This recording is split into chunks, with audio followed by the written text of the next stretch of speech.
नमस्तस्मै भगवते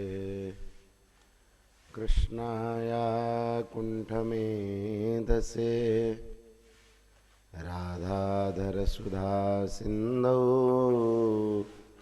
नमो नित्यविहारिणे राधां कृष्णस्वरूपां वै कृष्णं राधा स्वरूपिणं कलात्मानं निकुञ्जस्थं गुरुरूपं सदा भजे प्रपन्नपारिजाताय तोत्रवेत्रैकपाणये ज्ञानमुद्राय कृष्णाय गीतामृतदुहे नमः।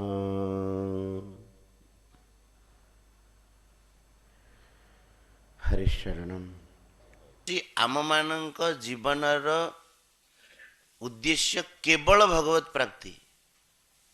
केवल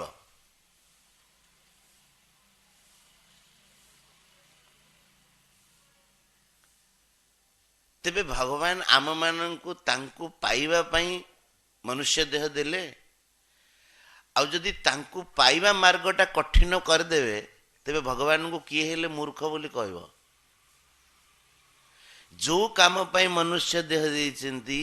से जिनिसटा जदि कष्ट हवा कठिन हवा तेबे भगवान हमको मनुष्य देह देले कहेंगे। तांकर जदि लक्ष्य थांते नहीं जीव मते पाइबा दरकार नहीं तेबे से मनुष्य देह दे न थांते। मनुष्य देह भी देले आउ एमिति कहउचंदी भी शास्त्र रे कि नहीं तमे मते पाइबो बोली कि संसार दुख रु मुक्त है कि एपटे तांकु पाइबार मार्गटा कठिन करुचंदी। तो ये ठीक कथा कि तेबे एइतु प्रमाणित होची भगवान को पाइबार मार्ग कठिन बिल्कुल नुह।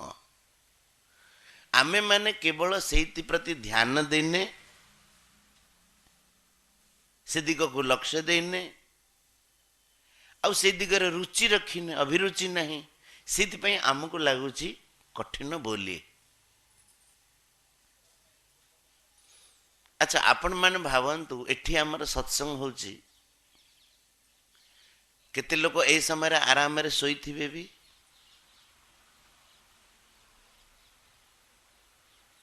जदि आपण से मानु को कहंती कि भाई सत्संग होची टिके चालू नाहंती से सत्संग जीवा भारी कष्ट भारी कठिन। अच्छा आपण मानक पाखरे आ कोन तर्क अछि तांको बुझेइबा पाई सत्रे कोन सत्संग को आस्थिबा कठिन कठिन सेमानंकर रुचि नाही सेमानंकर एपटको ख्याल नाही सेति सेमानंको कठिन बोली लागुची। आपण माने अनुभव करंतु संसार कौन सी कार्य रे जदि असफल होचे तेबे हमें से काम को छाड़ू नहीं छाड़ुचे पुणी करुचे बारंबार असफल हेलवा सत्व भी करुचे किंतु भगवत प्राप्ति मार्ग रे असफलतार तो प्रश्न उठुनी किंतु जदि घर ठू एठिके आसिया को कहवा कि सत्संग टिके चालो बोले कि बहुत कठिन बहुत दूर पड़ुचे। अच्छा आपण माने भावंतु एठी राधा वल्लभ मठ को जदि भुवनेश्वर लोक मानू आसिया को दूर पड़ुची तेबे आम मान को वृंदावन रु केते दूर पड़थिबो हैं जदि वृंदावन रु आमे माने एते बाटू को आसी पारलु तेबे भुवनेश्वर कोन वृंदावन भली दूर की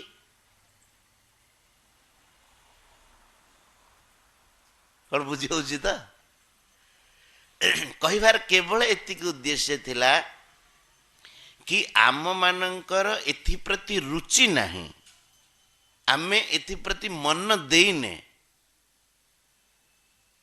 केवल से जिनिस रे मातिचे जो जिनिस आम सांगरे बिल्कुल रहिबनी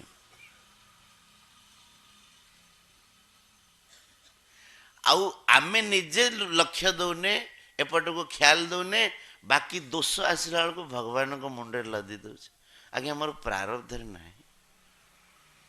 कहते ना नहीं लोक भजन भक्ति जार प्रारब्धरे थी कर मो प्रारब्धरे ना आपण मानू आज गोटे भल कथा कहबी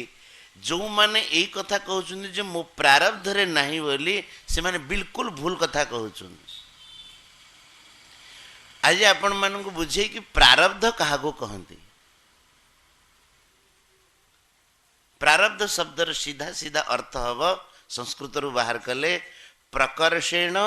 आरब्ध इति प्रारब्ध आम मानक द्वारा करा जाइथिबा कर्म जहाँकि फल देवा पई परिपक्व होइके आरंभ हो गलानी ताकू कहा जाए प्रारब्ध जेमिति धरंतु आपण माने पैसा रोजगार कले आ पैसा रोजगार करके से पैसा को बैंक रे बांधिले आ गोटे कथा हला कि सेथुर आपण को सुध मिलुची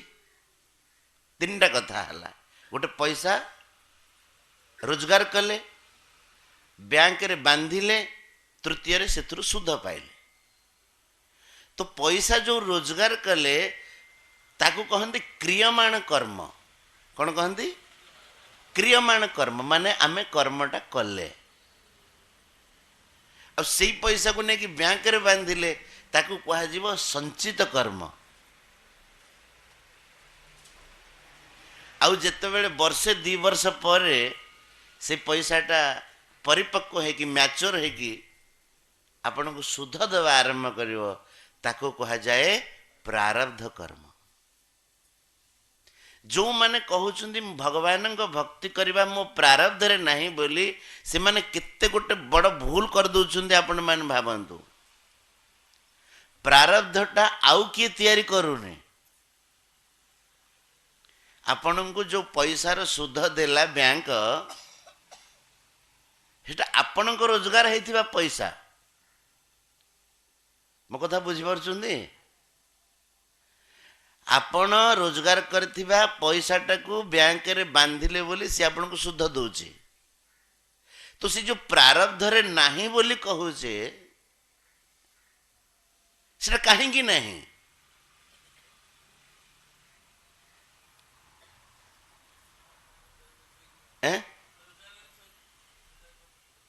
आमे रोजगार करके थोइने बोली नहीं अच्छा जने कहूँ मो प्रारब्ध रे नहीं आउ जने भक्ति रे लागुची जी भक्ति रे लागुची से प्रारब्ध सृष्टि करिची ना जो वर्ष जो जन्म रे से आरंभ कला ता पूर्व तो तार प्रारब्ध नथिला बुझी होची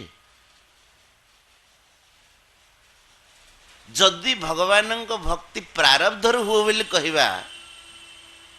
तेबे से व्यक्तिटा जो वर्ष जो जन्म रे आरंभ कला सी आरंभ केमती करि पारला तार तो प्रारब्ध रे आगुर नथिला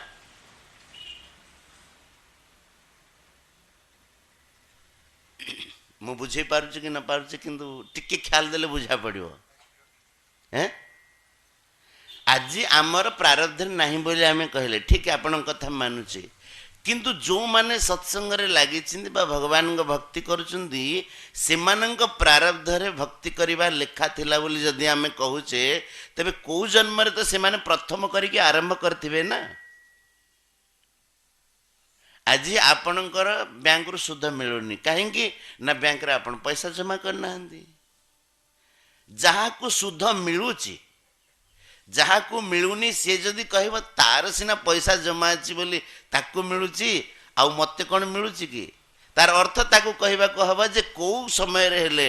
को वर्ष हेले से पैसा रोजगार करके रखिछि बोली ताकू मिलुची आउ तू सेति की करिनु अच्छा से जदि कहबो मु करि पारिबिनी बा मो प्रारब्ध रे नाही बोली से भूल कहने प्रारब्ध रे नाही बोले एबेठु आरंभ कर को जन्म हेले तो आरंभ करने को पड़ो ना द्वितीय कथा एटा तो गोटे तर्क है द्वितीय कथा है प्रारब्ध भगवान को पाइबारे प्रारब्ध काम करे नहीं प्रारब्धरु तीनटा जिनस मिले, जाति, आयु और भोग। कोठी आमे जन्म हवा आउ आमर केते आयु हब आउ कौन कौन सब सुख दुख परिस्थिति आसीब ए कथा प्रारब्धरु निर्धारित होता है। किंतु प्रारब्ध सहित मनुष्य को विशेष करी भगवान आउ गोटी शक्ति देइछन्ति, ताको कहा जाए पुरुषार्थ। कौन कहती? पुरुषार्थ शक्ति देइछन्ति। पुरुषार्थर अर्थ है मनुष्य चाहिए नुआ किछि करि परिबो ए मनुष्य जन्म रे।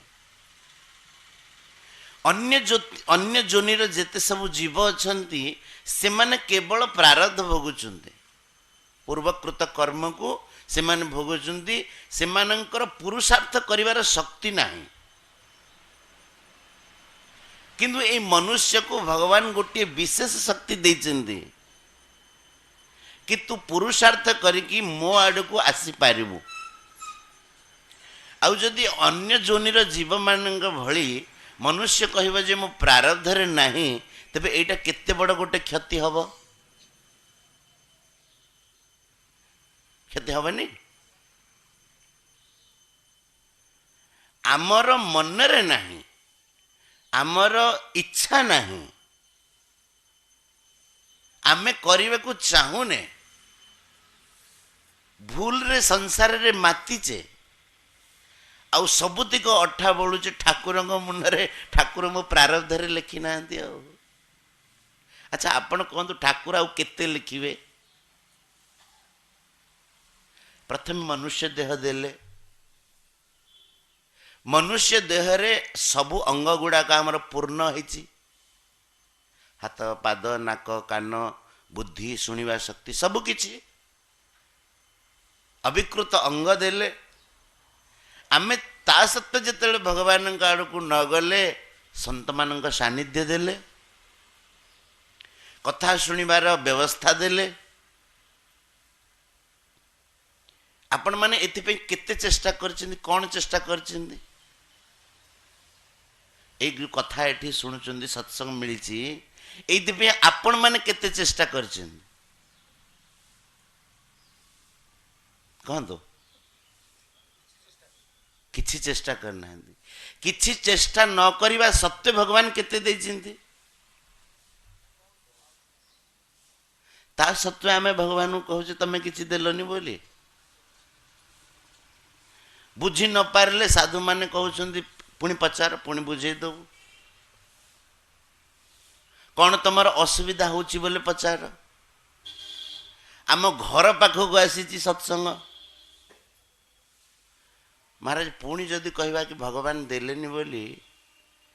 आम भली कृतघ्न संसार रे आउ केही ना। गोस्वामी तुलसीदास महाराज रामायण लिखिले, सो परत्र दुख पावही सिर धुनि धुनि पछिताए, काल ही कर्म ही ईश्वर ही मिथ्या दोष लगा। कहले जे मनुष्य देह पाई कि भगवान का आड़ को न जाउची, सो परत्र दुख पावई, अनेक जोनि पर्यंत से दुख ही पाई पाई चलियो, आ मुंड पिटी पिटी कांदुथुव। केते बेले काल को दोष लगाउची। कली जुगटा भल नुह, मो कर्म गुड़ाक पूरा खराब है, काल कर्म। आउ तो अठा बोलिया पे सबुठु बढ़िया अच्छा ईश्वर, तांको मुंडे बाकी तक बोला हो गला। ठाकुर करूना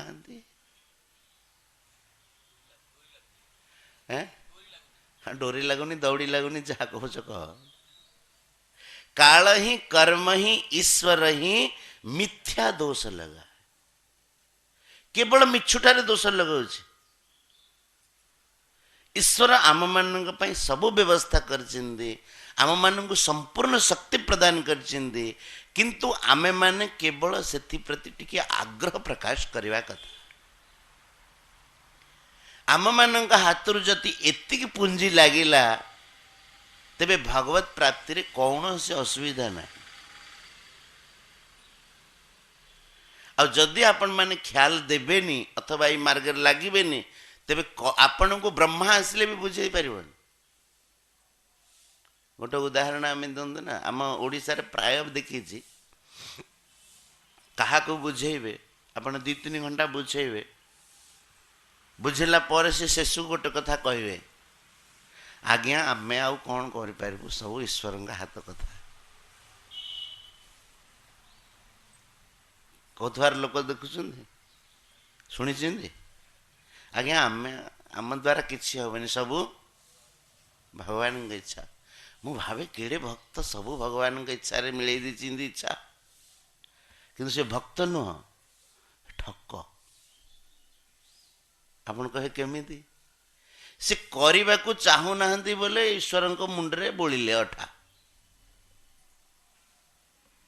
बुझिपारे।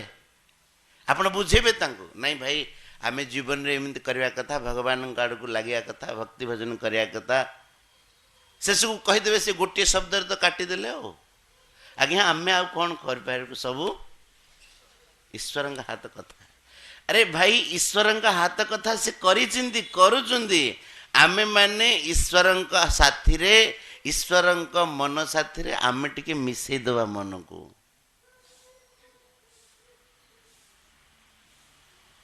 गोटे बड़ा सुंदर उदाहरण दिए कि झीटी बाहाघर सरला परे बाप घर को पुआणी है कि आसी, आ माँ झील को बुझाऊँ कह मारे तू पुणी शाशुघर को जीवु, शाशु ससुर सेवा करू, ननंद दियर अच्छा से सेवा करू, समस्त को भलरे रखिबू। पाखापाखि घंटे 1.5 घंटा पर्यंत माँ बुझेला, सबू शुणु थाए झील बसिक तार जीवा को मन न थाए आ शाशुघर को। शेष को सी कौन कहले जानी, से कहला गले सीना, माँ बुझेला 1.5 घंटा, झील केते शब्द रे काटिदेला ताकू गले सीना 4 अक्षर शेष। मु गले सीना करी न गले तो किसी कर ना।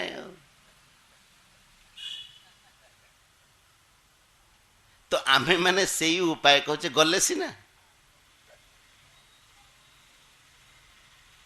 आपण माने शास्त्र देखिए, संतंग ठारू शुणिबे कि भगवान कहते मु केवल मनुष्य को भगवत प्राप्ति करने मनुष्य दे देछि, सी जदि चेष्टा न करिवो। अच्छा बड़ विचित्र कथा, आमे जदि भगवान आड़ को चेष्टा न करुचे तेबे ठाकुर मझी मझी प्रतिकूल परिस्थिति भी पठे दौरान कि मो आड़ को टिके लागू, किंतु भगवान का भाषा तो आमे बुझी पारुने। आम कहे ठाकुर मते दुख दे देले। अरे बाबू ठाकुर दुख दे नाहंदी, भगवान ठारू निज को अलगा मानिथिबारु तू दुख निज जीवन रे सृष्टि करछु। भगवान घोषणा करुचंती कि अपिचेत सुदूराचारो भजते माम अनन्य भाग साधुरेव समन्तव्य सम्यक व्यवसितो हि सह। जदि बड़ दुराचारी भी भगवान को कहीदेला केवल प्रभु तमे मोर बोली, भगवान कहते सी साधु हो गला बोली जान। केवल एतिकी कथा सम्यक व्यवसित ही सह सी एतिकी स्थिर करदेला, एतिकी निश्चय करदेला कि आज मो जीवन केवल भगवान लगे। किंतु समस्या एतिकी हो जदि एक कथा सत्संग आम शुणुचे कि लोक मान मनरे यही भावना जागृत होची आज मो जीवन भगवान लगे अर्थ आम कौन बाबाजी हो ना कौन कौन भगवान लगे। गोटे कथा निवेदन करुच्ची भगवान लगिवार अर्थ बाबाजी हवा नुह, भगवान लगिवार अर्थ भितर एक कथा स्वीकार करंतु कि आमे माने भगवान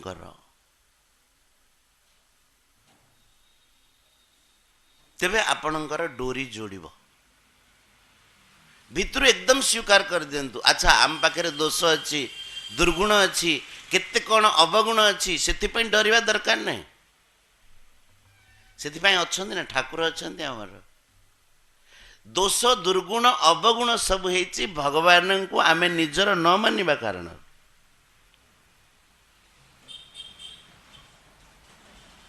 अग्नि ठारू अलग हवा कारण कोईला देखा जाउची कला आउ से कोईला टिकी अग्नि रे रखिदेले से दाउ दाउ है कि चमकीव सेमिति भगवान ठारू आपण अलग है कि निज जीवन को शुद्ध करि पारिबेनी किंतु जदि निज को भगवान साथी रे सम्मिलित करदेले मु प्रभुंकर बोली स्वीकार करनेले आपण माने निजे अनुभव करिवे सब दुर्गुण दुराचार सब पळेव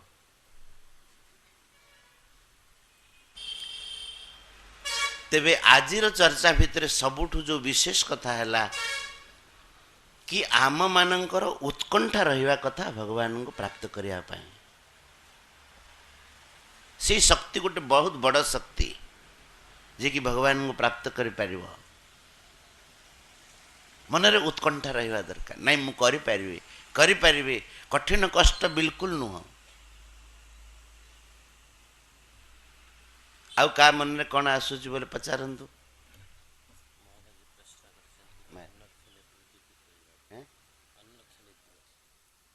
महाराज प्रश्न कले कि अनर्थ निवृत्ति केमती हो आमर भक्तिर सामृत सिंधुरे कहा जायछि आदौ श्रद्धा ततः साधु संग ततः भजन क्रिया और अनर्थ निर्वृत्ति तस्मात् प्रथम एक कथा जानिबा दरकार कि अनर्थ कौन अनर्थर सीधा साधा अर्थ होची जोटा अर्थ नुह सेटा अनर्थ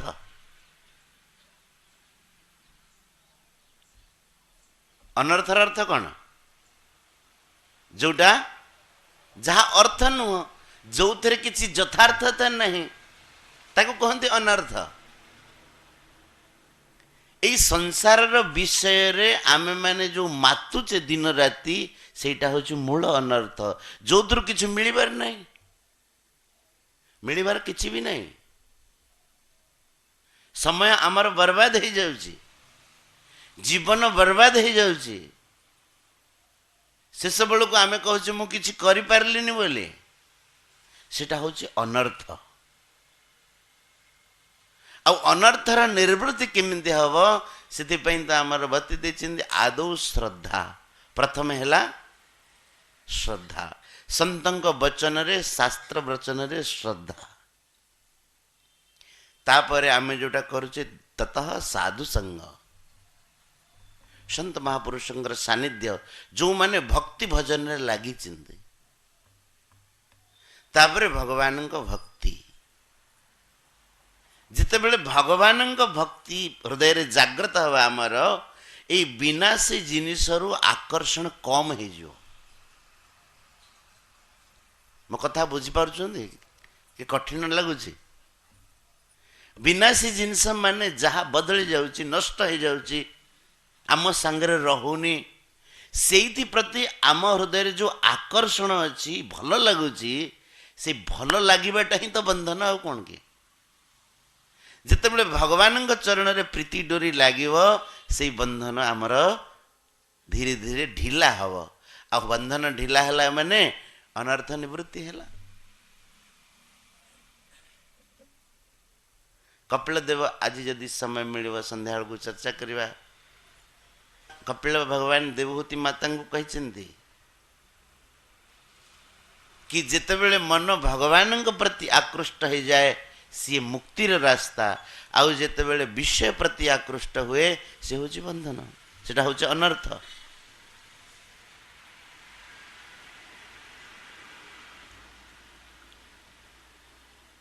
आपण जीवन में कौन जदि समस्या आसूची बात करुचंदी किछ असुविधा होची पचारंतु से विषय रे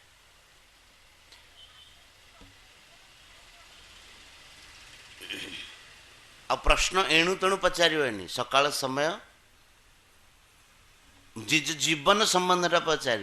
नले लोक जुआड़ू सियाड़ू मन पचार दियंती प्रश्न आ पचार देवे एठू भुवनेश्वर केते किलोमीटर तो मु कौन तार उत्तर देवी एमती का प्रश्न नहीं निज जीवन में किसी असुविधा हो पचार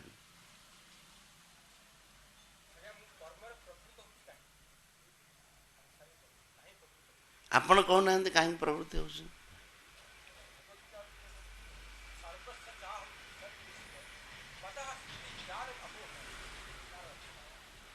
ନାଇଁ ସେଟା ତ ଗୀତା ଶ୍ଲୋକ ଆପଣ ଗାଇଲେ, କିନ୍ତୁ କାହିଁକି ପ୍ରବୃତ୍ତ ହଉଛନ୍ତି ସେ କଥାଟା ଆପଣ ନିଜେ କହନ୍ତୁ। ଆପଣ ପ୍ରବୃତ୍ତ ହଉଛନ୍ତି, ମୁଁ କେମିତି କହିବି?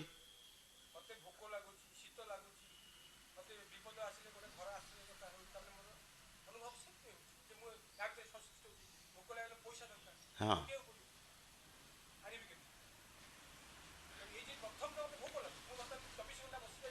ନାଇଁ ମୁଁ ତ ଆପଣଙ୍କୁ କହିନି 24 ଘଣ୍ଟା ବସିବାକୁ, ନ ଖାଇବାକୁ ବି କହିନି। ମୁଁ କହିଛି କି ନ ଖାଅ ବୋଲି, ପଇସା ରୋଜଗାର ନ କର ବୋଲି କୋଉ ଦିନ କହିଛି? ପଇସା ରୋଜଗାର କରନି ବୋଲି କହୁଛି କି? ସେଥିପ୍ରତି ଆକର୍ଷଣ ହେବାଟା ଅନର୍ଥ ବୋଲି କହୁଛି। କାହିଁକି ହଉଛି ସେ କଥା ଆପଣ କୁହନ୍ତୁ। କାହିଁକି କହୁଛନ୍ତି ଆକର୍ଷଣ? କଷ୍ଟ ହଉଛି ବୋଲି ଆକର୍ଷଣ ହଉନାହାନ୍ତି। ଆକର୍ଷଣ ଏଇଥିପାଇଁ ହଉଛି, ତା ମୂଳ ଜାଗାଟା ଆଉ ଗୋଟେ ଜାଗାରେ ଅଛି। ମତେ ସୁଖ ଦରକାର, ତା ମୂଳଟା ଅଛି ସେଠି। ମତେ ଏଥିରୁ ସୁଖ ଦରକାର, ଆକର୍ଷଣଟି ସେଇଠି ହଉଛି। ଭାବିକି ଟିକେ ଦେଖନ୍ତୁ। ଆଉ ମତେ ସଂସାରରୁ ସୁଖ ଦରକାର, ସେଇଠି ଗଣ୍ଠି ପଡ଼ିଲା।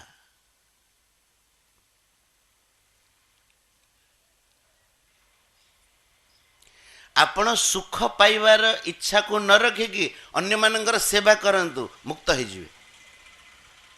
କିନ୍ତୁ ମତେ ସୁଖ ଦରକାର,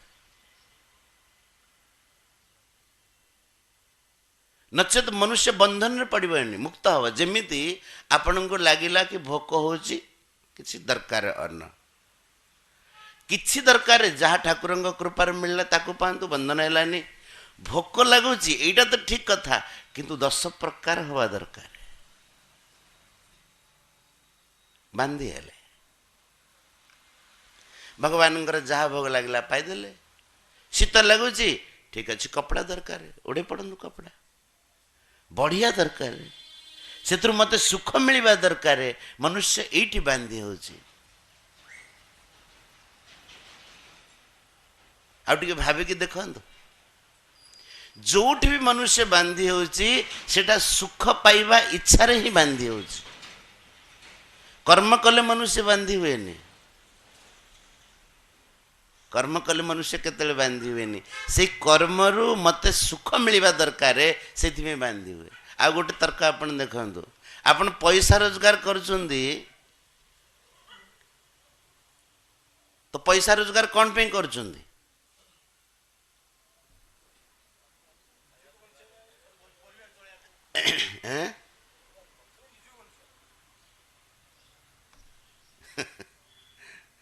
ଆର ଗଭୀରତା ବହୁତ ଅଛି। ପଇସା ମନୁଷ୍ୟ ବି ରୋଜଗାର କରୁଛି, ତ ଏଥିରୁ ମତେ ସୁଖ ମିଳିବ, ଭିତରେ ଏଇ ଭାବନା ରହୁଛି।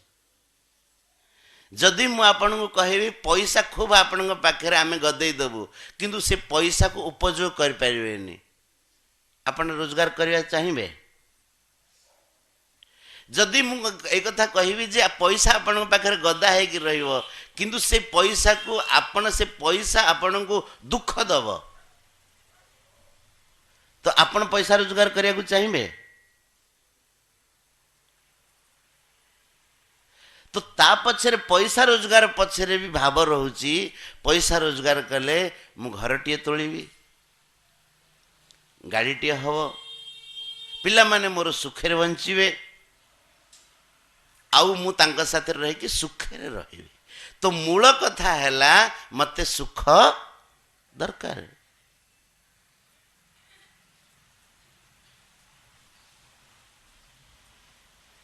ଏବେ ଆମେ ମାନେ କଣ କରିବା?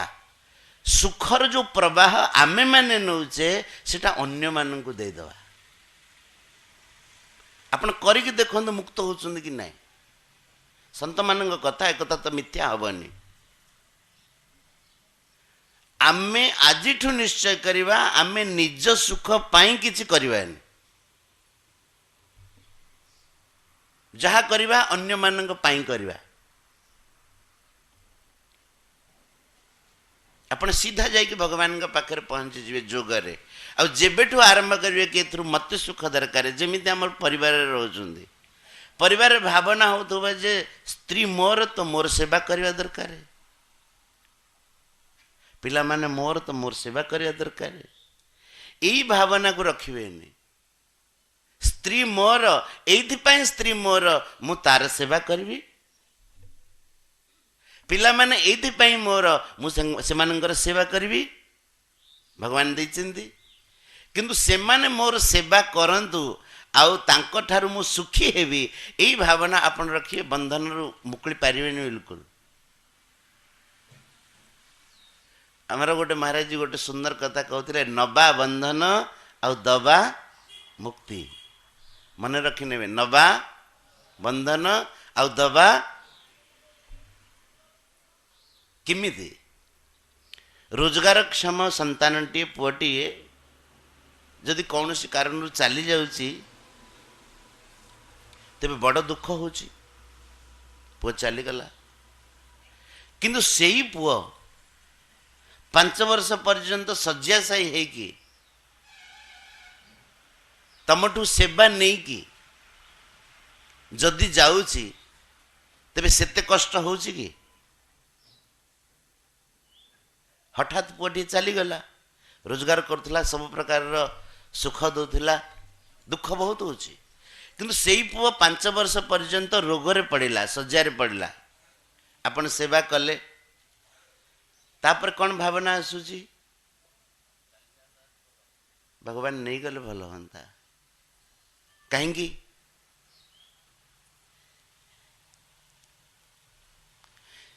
ପ୍ରଥମେ ଯେଉଁ ଦୁଃଖ ହେଲା ତାର କାରଣ ହେଉଛି ଆମେ ସେବା ତାଠୁ ନେଇଥିଲେ ଆଉ ଆଗକୁ ନେବାର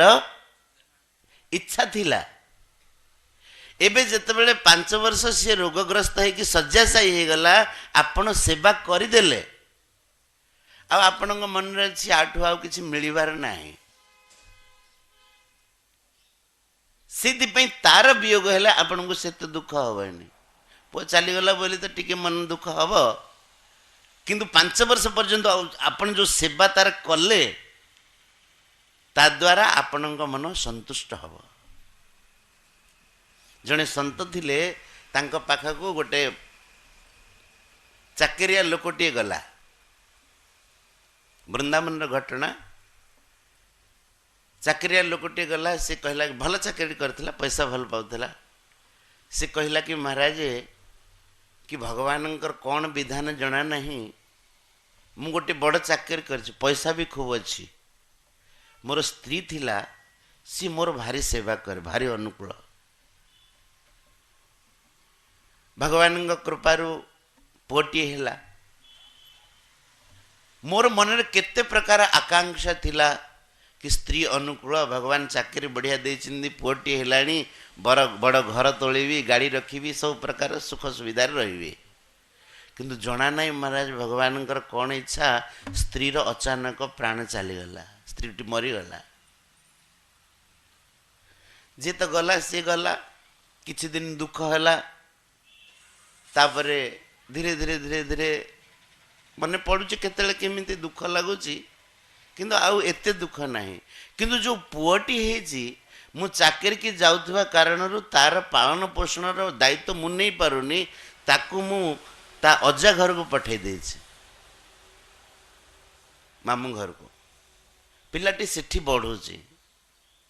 କିନ୍ତୁ ମହାରାଜ କ'ଣ କରିବି, ସଦାବେଳେ ପୁଅ କଥା ମନେ ପଡ଼ୁଛି। ପ୍ରଶ୍ନ ବୁଝିଲ? ସଦାବେଳେ ମୋର ପୁଅ କଥା ମନେ ପଡ଼ୁଛି। ଯେଉଁଠି ଭଗବାନଙ୍କ କଥା ମନେ ପଡ଼ିବା କଥା, ସେଠି ପୁଅ କଥା ମନେ ପଡ଼ୁଛି। କ'ଣ ମୁଁ କରିବି? ସନ୍ତ ତାକୁ ଗୋଟେ ଉପାୟ ବତେଇଲେ। କହିଲେ, ଯେତେବେଳେ ପୁଅ କଥା ତୋର ମନେ ପଡ଼ୁଛି, 100 ଟଙ୍କା ମନି ଅର୍ଡ଼ର କରିଦେ। କ'ଣ ଉପାୟ ବତେଇଲେ? ଯେତେବେଳେ ତୋର ପୁଅ କଥା ମନେ ପଡ଼ୁଛି, 100 ଟଙ୍କା ମନି ଅର୍ଡ଼ର କରିଦେ। ସିଏ କହିଲା କି ମହାରାଜ, ଆପଣ କି ବିଚିତ୍ର କଥା କହୁଛନ୍ତି, ଏମିତି ତ ପୁଅ କଥା ମନେ ପଡ଼ୁଛି, ପୁଣି ତା ପାଖକୁ ପଇସା ମନି ଅର୍ଡ଼ର କଲେ ଆହୁରି ଅଧିକ ମନେ ପଡ଼ିବନି? ସନ୍ଥ ତାକୁ କହିଲେ, ତୁ ଯଦି ମୋ କହିବା ଉପାୟକୁ न लगेबू माने उपयोग न करू तेबे तू कौन तो बापर शक्ति नहीं कि से पुआ को तू भूली जाई पारू बोली ताको बुझेले पुआ कथा मन कहीं पड़ुची तू पुआ को कोले धरचु ताठू सुख ग्रहण करचु भविष्य रे आशा अच्छी जे सी आमको सुख दब तू ताठू बहुत किछि नेइचु आउ ताको किछि देइनु तू करिकी देख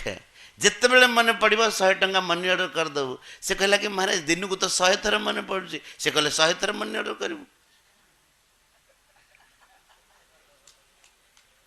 महाराज से लोकटा सेमिति कला आउ किछि दिन पर सत को सत तार पुओ कथा मन पड़लानी मन पड़ला माने मनी ऑर्डर तार कहिवार अर्थ है जिते बेले मनुष्य संसार नवा आरंभ करे से समय ताको संसार में बंधन हुए साधु माने भी संसार रोचुंदी से मुक्त कहीं रोचुंदी केमिति रोचुंदी से नौ नाहंती से दौचुंदी आमे माने जोठी गले कौन मिली जीव नहीं जीवा यही भावना रोची से बंधन में पड़चे तो आमे माने निज घर आरंभ करिया मत लगुच प्राय लोक मन में यही समस्या पिला माने सेवा करना दुखी भगवान एमती कले दुखी अरे आम मान को सत्संग से ज्ञान है मूल कथाटा एठी आमे माने संसार रु सुख नबा को चाहूचे मूल दोषटा एठी तेबे आजी इर सत्संग रु गोटे भल सुंदर कथा शिक्षा नवा दरकार अन्य मानकर सेवा करिदवा आउ तांको ठारु किछि चाहिबा नहीं आको कहंती कर्म योग गीतार 2य अध्याय 46 श्लोक भगवान कहले कर्मण्येव अधिकारस्ते मा फलेषु कदाचन मा कर्म फल हेतुर्भु माते संगोस्त्वकर्मणि आम मानकर जोटा अधिकार क्षेत्र आमे ताको प्रयोग करिबा आमे माने आमर अधिकार रे थिबा जिनिस को प्रयोग करने आ चाहूचे फलटा मिलू संभव हवा आमे जोटा करि परिबा आमे तो सेटा करिबा ना किंतु आमे आम अधिकार रे काम करने आमे चाहूचे फल मिलू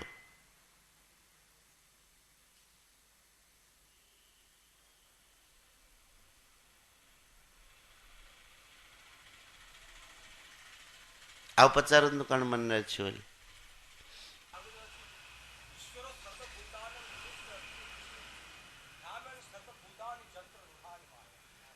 देख गीता श्लोक तो मु भी बोली जानी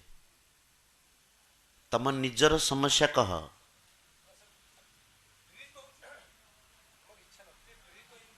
हाँ श्लोकर गीता श्लोकर अर्थ को लोक प्रकार विविध प्रकार अर्थ करती देखो ये श्लोक बुझाऊँ कौटिकार श्लोक ये केते अध्याय कहीपर जाओ श्लोकटा भल बोली चिंदी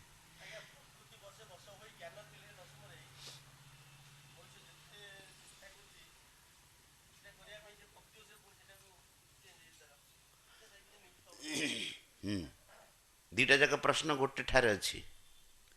ईश्वर सर्वभूतानां हृदय से अर्जुन तिष्ठति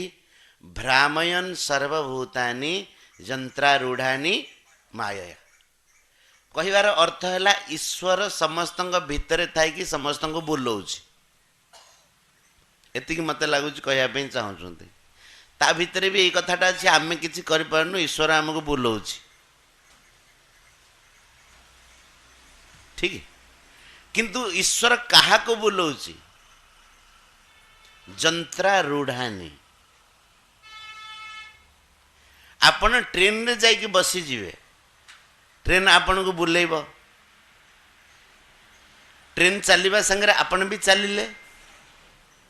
किंतु ट्रेन रे जी जाइए बसुची ट्राकू ट्रेन बुलाऊँ बुझिपारे कथा अच्छा तुमको ट्रेन बुलाऊँ के एबे तुमको ट्रेन बुलाऊँ कि भुवनेश्वर ट्रेन चलुव ना सब तुमको ट्रेन बुलाऊनी तो क्या बुलाऊँ ट्रेन रे जे जाके बसुची ताको बुलाऊँ तमें जदि न बुलवा चाहूच तेबे ट्रेन रू ओह्लै आस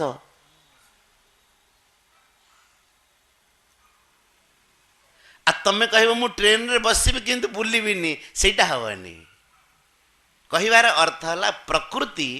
सर्वदा विनष्ट होची नष्ट होची परिवर्तन होची प्रकृति साथी जे संबंध मानुची सी भी ता संगे बदलिबो तमें जदि संबंध ता साथी न मानिब तेबे तमें बदलिबनी भगवान को भक्ति कर पारिबो तांको प्राप्त हो पारिबो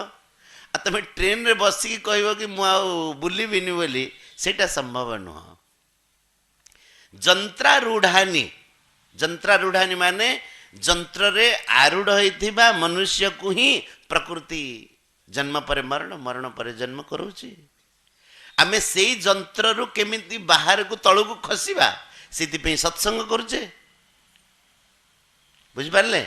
आ सेई जंत्र रे बसिबानी को जंत्र रे हां जो जंत्रटा बुलुची सदा बेले सेई जंत्र रे बसिबानी न बसिले आपण बुलिबेनी आ भाई कौन पचारे से कथा तो कहते प्रकृति बसे बस होई प्रकृति वर्षे वर्ष होई माने जंत्र आरूढ़ होइछि से जंत्र हैला प्रकृति ता बसरे बस होइछि आ से बुलुछि एबे आमे से प्रकृति बसरु जाई कि भगवानंकर बस हवा पई सत्संग करूचे ए सत्संग कला माने अनर्थ निवृत्ति हो जीवो हमर ए बुलीबाटा बंद हो जीवो एटा ही अनर्थ निवृत्ति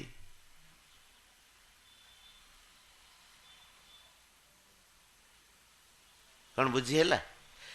प्रकृति बसे बस होई ज्ञान थिले हैं सुमिर न न हाँ जीव भगवान अंश होते भी यही कथा ताकू जना पड़ुनी ना क्या प्रकृतिर परवश होइछि एबे आमे माने सत्संग माध्यम रे ए प्रकृतिर परवशता किमिति कटिबो तार उपाय खोजुचे तो आज गोटे भल उपाय दिया गला कौन उपाय दिया गला आज हाँ मन रखियो एटा भूलिबनी काली कौन कह जाइतिला भगवान मोर मु तांकर एई आश्रय सबुदिन गोटे गोटे भल कथा मन रखियो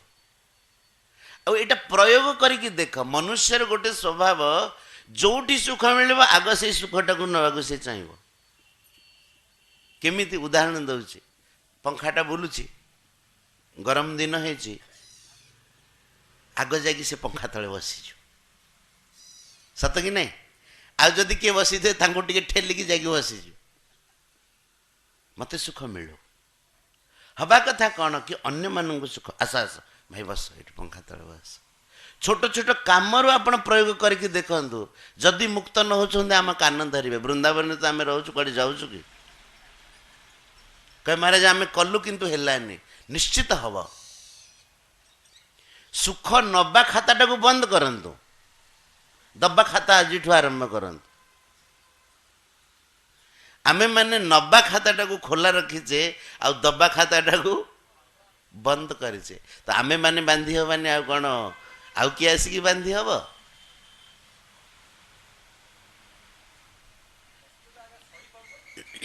कष्ट सही पार ना तो सेटा आपनकर समस्या किंतु एबे जति कहूँ सेटा तो करि परिबे छोट छोट कथार आरंभ करंतु जने व्यक्ति थिला सत घटना प्रतिदिन से सत्संग को जाए आउ संत को यही कथा पचारे कि महाराज सुख मिलुनी शांति मिलुनी कौनटा उपाय कह संत प्रतिदिन ताको कहती बाबूरे सेवार फल होची शांति तू किसी सेवा कर ते शांति मिलिबो लोकटी ता हिसाब से करे किंतु तार समस्या सेटा थाए कि मते शांति मिलुनी मन लागुनी केमिति लागिबो कहंतु दिनकर कथा से लोकटी ता व्यापार काम रे जाइछि आ व्यापार कौन करे से चना लिया मुड़ी मुआ ये सब बिकिबा को नेकी जाए से बिकिबा को जीवा बाटर खरा दिन जने वृद्ध लोक गोटे काठ बिड़ाटी धरिकी सी दीपहर समय जाउछन्ति निज घर को एते क्लांत हो पड़ी गोटे बरगछ थिला से बरगछ रे काठ बिड़ाटी की रखिकी डेरिकी सी टिके सेठी विश्राम करने को चाहिए एतिक देह एते असुस्थ हो पड़ा से काठ बिड़ाटी की रखी कि नहीं तांकर सेठी चेता बुड़ीगला एपटू से भाई जनक जो सत्संगी भाई जनक सी जाउथिले देखिले कि अरे जड़े वृद्ध लोकंकर चेता बुड़ी जाइकी तांको पाखरे पहुँचिले पाखरे आंकर पानी किछि थिला पानी टिके तांको मुहरे सिंची देले तांकर टिके चेता फेरिला निज वस्त्र टिके हवा करदेले जेते बेले वृद्ध जनक टिके चेतना प्राप्त हेले कहले कि आज्ञा कौन भोक लगुच हाँ भाई भोक लगुच तो तांको पाखरे जो चना मुड़ी थिला से दुई मुठा से देले खाइन महाराज सी खाइले खाइला पर वृद्ध व्यक्ति जनक टिके सुस्थ अनुभव कले आउ टिके से पानी पियाई देले पचारे आज्ञा आउ कौन सेवा करी से कहले कि भाई मो मुंडे काठ बिड़ाटी लदी दे मो घर को पलैबी काठ बिड़ाटी की लदी देले से घर को पलैले आज जिते संध्या बेल को आसिकी से भाई जनक भक्ति भजन कर लगिला कि तांको मन समाधि रे बुड़ी गला भलिया एकदम शांति आनंद भगवान गठी बड़ मन लगिला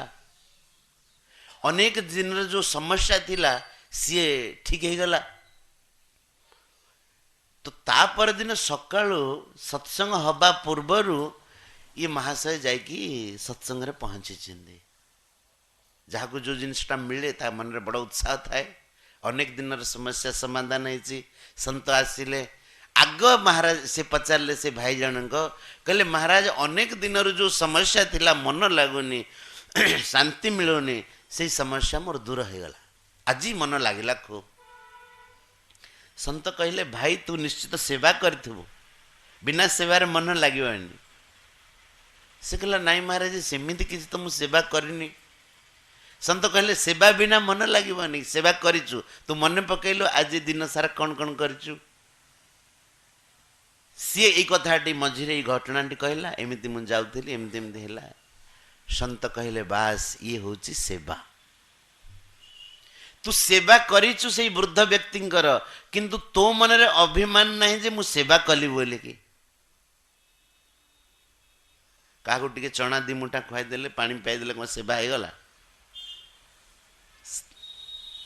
तोर मन रे सेवा करिबा सत्वे जो अभिमान नहीं सेति पई तो मन भगवान ठार लागिला तेणु जी सेवा अन्य मानकर करे आउ सेथुरु निजे सुख चाहेनी सेवा तो आमे माने भी करूचे किंतु टिके दोष सेठी रही जाउची सेवा करिबा परे एई भावना रहउची कि मु जार सेवा करूची सी मोर सेवा करिवो तो आम सब सेवा भावनाटा शेष हो जाए बुझिपारे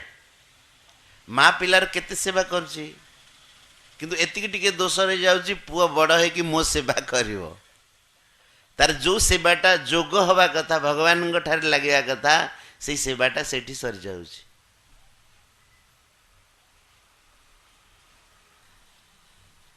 एठी विश्राम दबा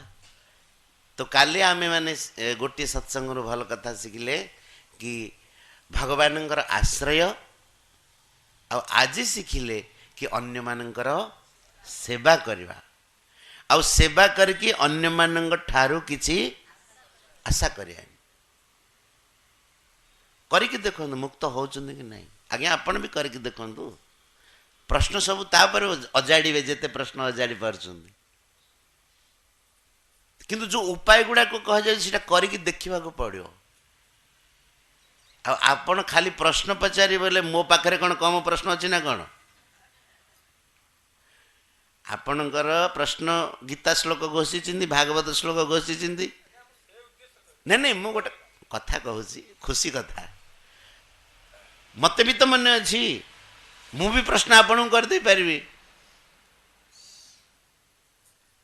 तो कहिबार अर्थ प्रश्न सहित तार जो उत्तर दिया जाउची सेटा प्रयोग करके देखंतु आ से प्रयोग रे जदि किछ असुविधा होउची ताकू पचार कि महाराज ये असुविधा है ये मुझे करें केमिति करवा प्रश्न वास्तव में तो सही है ना आ प्रश्न कौन एणु तेणु प्रश्न कले तार मतलब किसी ना आज्ञा भल प्रश्न पचारि कि आमे जो बुलुचे संसार चक्र कहीं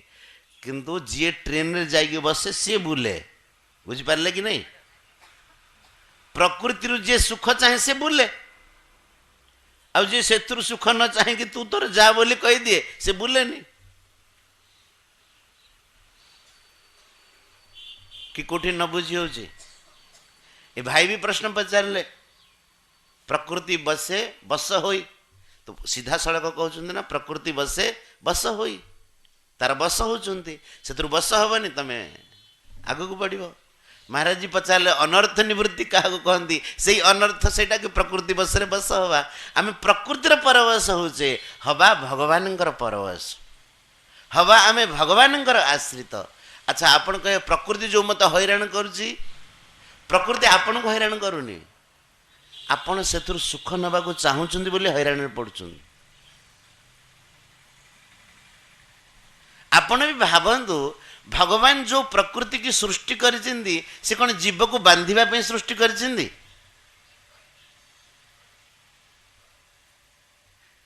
जीव को मुक्त करने पे सृष्टि करिसेंदी ना किंतु भगवान प्रकृति को आमे मोर बोली मानुचे तो आपण माड़ खाइबेनी तो मु माड़ खाइबे आपण घर टाकू मत थरे देखा नहीं महाराज यहाँ आम घर केमती देखो भल है कि नहीं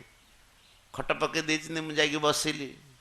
बसला पर मुझे कहली यहाँ तम घर नुह यहाँ मो घर आपण कौन करेंगे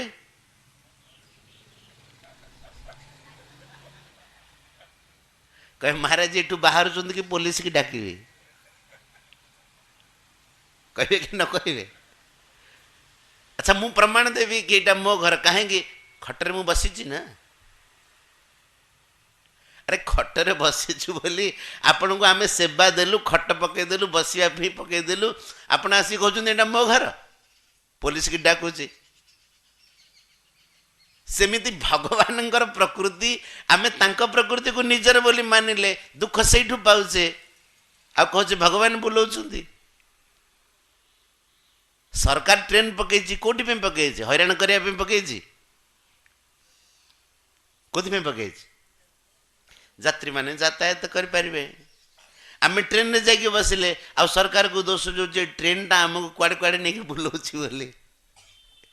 तेरा सरकार रो दोष नुहे ना सरकार ठीक विधान करचिंदी भगवान प्रकृति को भल करके सुंदर सृष्टि करचिंदी आमे ए कथा मानिबा कथा कि जहाँ भी अच्छी ये भगवान सृष्टि भूल एति करचे ताकू मोर बोली मानुचे दुख मिलला बेलू अठा बोलुचे भगवान मुंडरे सेमिति काम चलियोनी आम भूलटा को आमको एका सुधारिया को पड़ो टिके कीर्तन करवा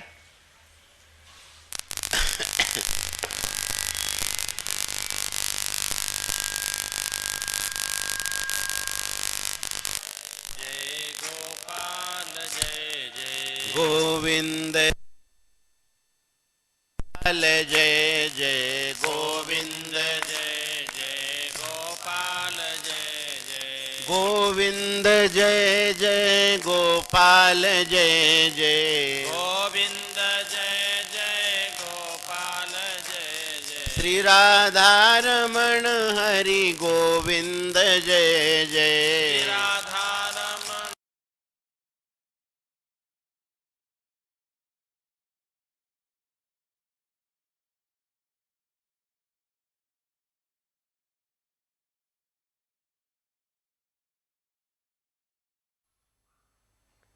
नमस्तस्मै भगवते कृष्णाय कुण्ठमेधसे राधाधर सुधा सिन्धौ नमो नित्यविहारिणे राधां कृष्णस्वरूपां वै कृष्णं राधा स्वरूपिणं कला यदात्मानं निकुञ्जस्थ